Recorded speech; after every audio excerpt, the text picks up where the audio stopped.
உங்கள் அம்மா வீட்டுக்கு போகல? போகத்தான் போகிறேன். நானும் வரேன்.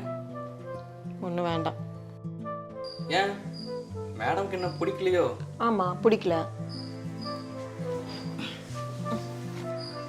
ஆனால் எனக்கு ரொம்ப பிடிச்சிருக்கே. ரொம்ப தான் பண்ணுற. ஆமாம், அம்மா எங்கடி காணோம்? கோயிலுக்கு போயிருக்காங்க. நீ போகலையா? போக பிடிக்கல. ஓ, ஏங்க ஒரு 200 இருந்தால் கொடுக்குறீங்களா? அம்மா கிட்ட கேட்டு வாங்கிக்கோ.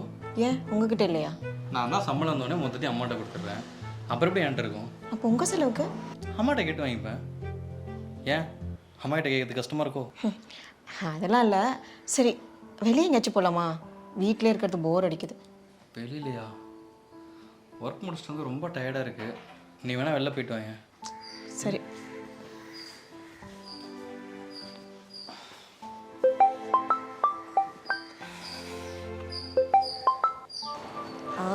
சொல்லுங்கம்மா.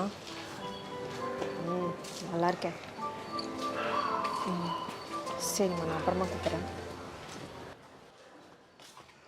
எப்போ பார்த்தாலும் அந்த ஃபோனை நோண்டிட்டு அப்படி என்னதான் இருக்கோ தெரியல அந்த ஃபோனில். அம்மா கிட்ட பேசிகிட்டு இருந்தேன். அதானே இங்கே நடக்கிறதெல்லாம் உங்கள் அம்மா கிட்ட ஃபோன் பண்ணி சொல்லனா உன்னால் நிம்மதியாக தூங்க முடியாதுல்ல. என்னை பற்றி எல்லாம் சொல்லிவிடு. நான் உங்களை பற்றி எதுவுமே சொல்லலை. வீட்டுக்கு வர சொல்லி கூப்பிட்டாங்க. தாராளமாக போமா. உனக்கு எங்கே நிம்மதி இருக்கோ அங்கே தானே நீ போவ. நீ உங்கள் அம்மா வீட்டுக்கே போயிடு. நான் இப்போ என்ன பண்ணிட்டேன்னு என்னை திட்டிகிட்டே இருக்கீங்க. என்னம்மா நான் உன்னை திட்டினேன்? உங்கள் அம்மா வீட்டுக்கு போகணும்னு சொன்னேன், போயிட்டு வந்தேன்னு சொன்னேன். இதுக்கு பேர் திட்டுறதா? ஒன்றும் இல்லைடா, அவளுக்கு அவங்க அம்மா வீட்டுக்கு போகணுமா. நாளைக்கு காலையில் நீ கூப்பிட்டு போயிட்டு வானே. ம்.